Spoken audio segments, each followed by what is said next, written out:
말씀은 열왕기상 7장 15절에서 22절까지입니다. 우리 같이 한 목소리로 함께 읽겠습니다.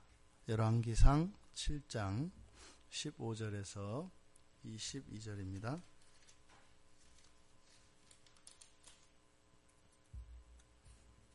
같이 읽겠습니다. 그가 놋기둥 둘을 만들었으니 그 높이는 각각 18규빗이라. 각각 12규빗 되는 줄을 두를만 하며 또 놋을 녹여 부어 기둥머리를 만들어 기둥 꼭대기에 두었으니 한쪽 머리의 높이도 5규빗이요 다른 쪽 머리의 높이도 5규빗이며 기둥 꼭대기에 있는 머리를 위하여 바둑판 모양으로 얽은 그물과 사슬 모양으로 따은 것을 만들었으니 이 머리에 7이요 저 머리에 7이라. 기둥을 이렇게 만들었고 또 2줄 석류를 한 그물 위에 둘러 만들어서 기둥 꼭대기에 있는 머리에 두르게 하였고 다른 기둥 머리에도 그렇게 하였으며 주랑 기둥 꼭대기에 있는 머리의 4규빗은 백화파 모양으로 만들었으며 이 2 기둥 머리에 있는 그물 곁 곧 그 머리의 공같이 둥근 곳으로 돌아가며 각기 석류 200개가 줄을 지었더라. 이 2 기둥을 성전의 주랑 앞에 세우되 오른쪽 기둥을 세우고 그 이름을 야긴이라 하고 왼쪽에 기둥을 세우고 그 이름을 보아스라 하였으며 그 2 기둥 꼭대기에는 백합화 형상이 있더라. 2 기둥의 공사가 끝나니라. 아멘. 성전 앞에 2 기둥이 세워져 있습니다.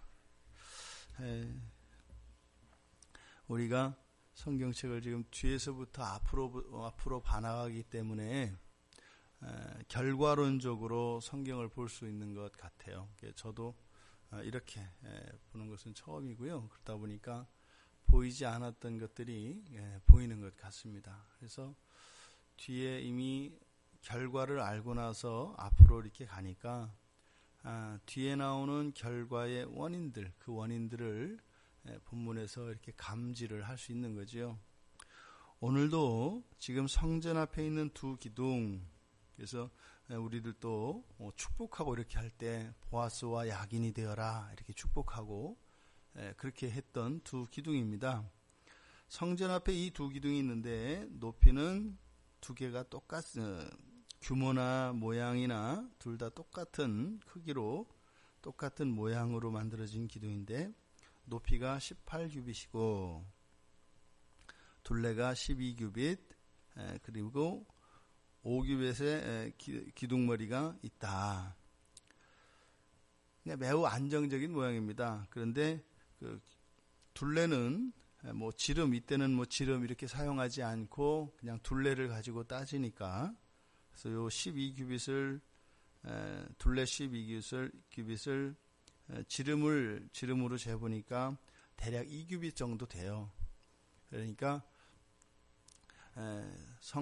성소의 폭이 20규빗이니까 그거의 10분의 1 정도 되는 그런 굵기입니다. 그러니까 2규빗이니까 거의 90cm니까 결코 적은 기둥이 아닙니다. 굉장히 두텁습니다. 그리고 높이는 18규빗이니까 대략 한 10.5m 정도 되는 거거든요.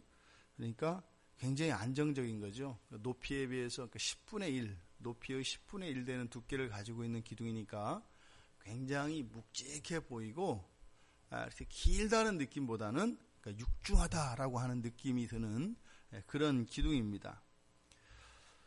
그런데 그 기둥은 매우 독특한 것은 그 상단부죠.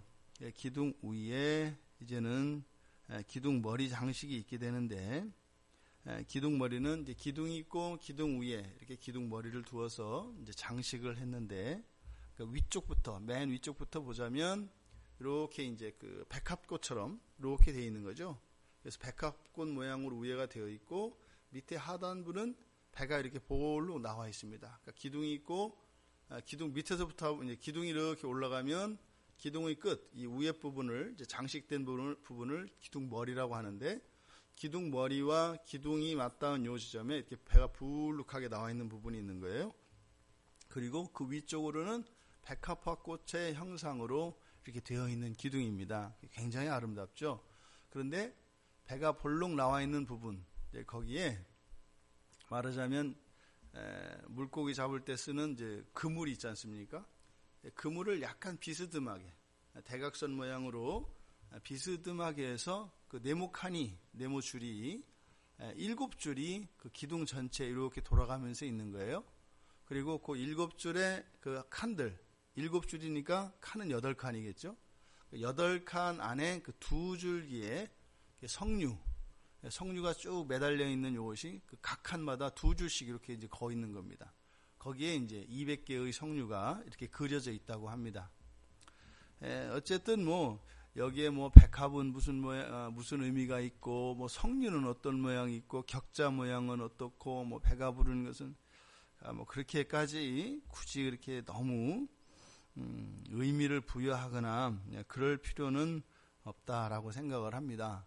왜냐하면 이 기둥 자체가 사실은 조금 애매한 것이기 때문에 어쨌든 이 기둥 2개가 이렇게 있는데 그러한 모양이었다. 그래서 대략 우리가 솔로몬 성전 앞에 있었던 그 기둥의 규모가 어떠하였고 크기는 어떠하였으며 거기가 전체적인 모양은 이러이러했다 정도를 아는 것만으로 족한 것 같습니다. 그런데 독특한 것은 그 기둥에 이름을 붙인 겁니다. 그래서 이것이 21절에 보면 이 2 기둥을 성전의 주랑 앞에 세우되, 그러니까 이 기둥은 기능적인 기둥이 아닙니다. 그러니까 무엇을 이렇게 떠받들기 위해서 만들어진 그런 기둥이 아니라 그 기둥 자체가 의미가 있는 거죠. 그래서 오른쪽에 기둥을 세우고 야긴, 그러니까 이거는 이제 성전을 기준으로 해서 오른쪽입니다. 그러니까 성전에서 나오자 치면 오른쪽을 말하는 거예요. 성전에서 나오면서 오른편 그리고 왼편 이렇게 얘기하는 겁니다. 그러니까 우측에 있는 것이 야긴, 그리고 왼쪽에 있는 것이 보아스라고 하는 이름을 붙여줬습니다.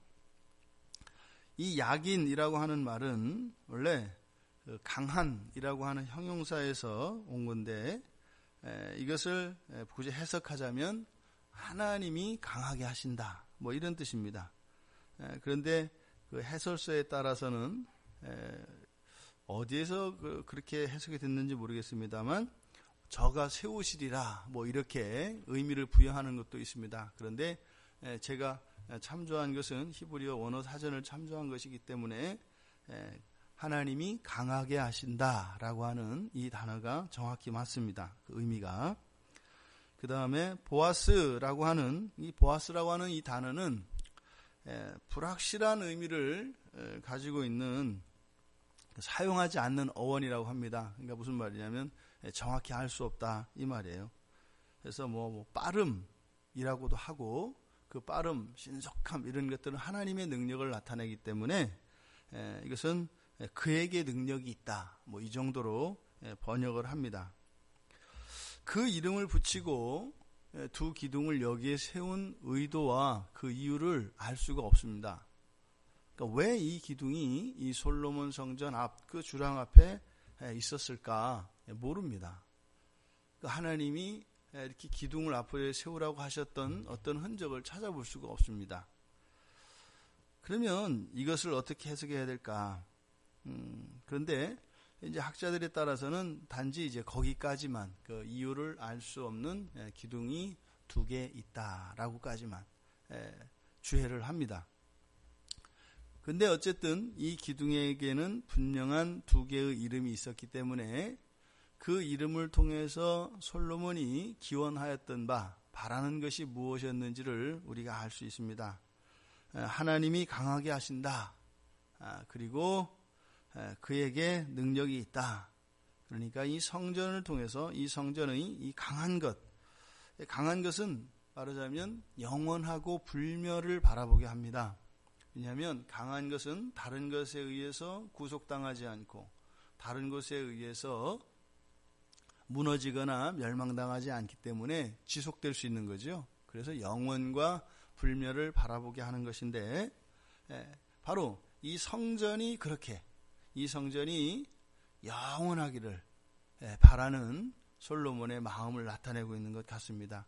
또 실제로 다윗에게 주었던 하나님의 약속이 이 성전을 짓고 또 하나님의 말씀을 잘 지키고 그대로 지켜 행하면 그 왕위가 영원히 계속될 것이라고 하는 하나님의 약속이 있습니다. 그러니까 그 약속에 대한 구현이 아니었을까, 이 정도로 생각을 합니다.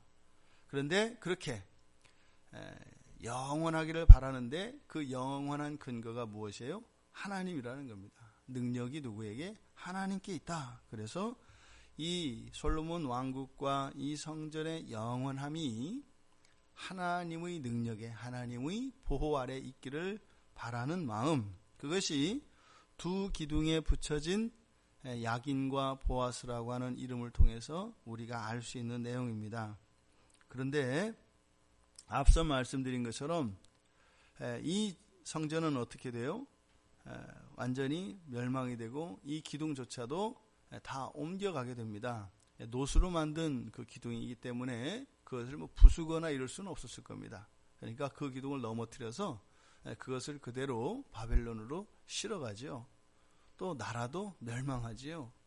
그러니까 우리가 자꾸 이 성전을 지어가는 이 과정 속에서 우리가 철저하게 성막을 유추하여서 또 다윗에게 주었던 그 성령께서 주었던 이 성전에 대한 설계도에 대한 이야기, 이런 것들을 통해서 왜 이 성전이 이렇게 아름답고 훌륭하게 지어졌는데 영원할 수 없었는가의 문제를, 그 원인을 찾고자 하는 것이죠. 그러니까 이 두 기둥도 거기에 해당됩니다. 알 수 없는 이 두 기둥, 왜 이렇게 이게 여기에 있었을까? 사람 생각에 좋게 보이는 거죠. 사람 생각에 훌륭해 보이는 겁니다. 그러니까 이 죄된 인간들은 늘 그렇습니다. 하나님이 주신 말씀을 그대로 하지 못해요. 자꾸 거기에 무엇을 첨가하거나 무엇을 뺀다 이 말입니다. 그러니까 우리들 자체가 이미 죄 가운데 있기 때문에 우리는 온전히 하나님 말씀을 따르고자 합니다만 그 결과를 보면 항상 그렇게 되어진다 이거예요. 그러니까 이 두 기둥, 성전에 들어갈 때 여러분들이 한번 생각해 보십시오. 성전 앞에 딱 서면 무엇이 보이겠어요? 이 두 기둥이 야긴과 보아스라고 하는 더군다나 이름을 가지고 의미를 가지고 있기 때문에 이 두 기둥을 먼저 만납니다. 하나님을 만나기 전에요. 성전은 여호와의 법궤를 중심으로 해서 하나님의 임재, 그것이 모든 것이어야 합니다. 그리고 이 두 기둥을 지나서 이 두 기둥 사이를 지날 때 마음이 경건해지고 이게 그 묘한 게 있을 겁니다. 우리가 이 토템 신앙에서 보면은 그 아주 거대한 바위나 큰 나무 이런 것들을 보면 거기에 우리가 이렇게 종교심을 느끼지 않습니까? 그러니까 충분히 노수로 만든 이 두 기둥도 사람들로 하여금 들어갈 때 그런 생각을 충분히 하게 하고도 남았을 거다 이 말입니다. 왜 여러분들 그 성당에 가보신 분들 계시니까 성당에 가면 벌써 분위기가 어떻게 돼요? 딱 압도됩니다. 그러니까 착한 사람이 됩니다. 이 고딕 건물 안에 높은 건물 딱 들어가면은 사람이 주눅들게 돼 있어요. 그러니까 그거는 이렇게 착해지는 게 아니에요. 그러니까 그것을 사람들이 어떤 종교심으로 아는데 건축 안에 들어있는 그 건축 양식이 가지고 있는 힘입니다. 그래서 그 안에 딱 들어가면 벌써 이렇게 딱 무릎을 꿇고 이렇게 분위기가 그렇게 딱 무릎을 꿇고 들어가게 합니다. 그러니까 왠지 성당에 오면 내가 뭐가 좀 한 것 같고 그 완전히 그 감정적인 거죠. 그러니까 이런 효과를 지금 이 두 기둥이 누리게 하고 있는 것 같습니다. 우리가 신앙생활을 하며 자꾸 인간의 공로에 어떤 의미를 부여하려고 하게 됩니다. 자꾸요. 그것은 우리가 의식적으로 하지 않더라도 우리들이 하는 행동에 대해서 특별한 의미와 가치를 부여하려고 하는 그런 경향이 우리 안에 있습니다. 그것이 교회의 역사 속에서도 그게 우리들이 마가복음에서 살펴보는 것과 같이 장로들의 유전, 장로들의 전통으로, 사람의 계명으로 그런 것들이 만들어집니다. 또 이제 아마 기둥에 대한 어떤 계명들이 또 있었을 겁니다. 우리가 예수 그리스도 이외에는 우리들에게는 어떤 신앙에 유익이 되어지는 것 없습니다. 가장 중요한 것은 오직 예수 그리스도의 십자가의 대속 사건과 거기에서 나타나신 무한하신 하나님의 사랑, 그리고 완전한 희생, 그것이 우리들 신앙의 핵심입니다. 어저께 예배드리고 나서 집에 가서 이제 딸들하고 같이 말씀을 가지고 나누면서 이제 물어봤습니다. 그러니까 이게 사실은 잘 안 믿어지는 겁니다. 예수님이 나를 대신해서 십자가에서 죽으셨다. 그게 이렇게 선뜻 와닿지가 않는 겁니다. 우리들의 신앙이 그래서 다른 인위적인 요소들이 없어야 하는 이유는 그런 것들은 방해하기 때문입니다.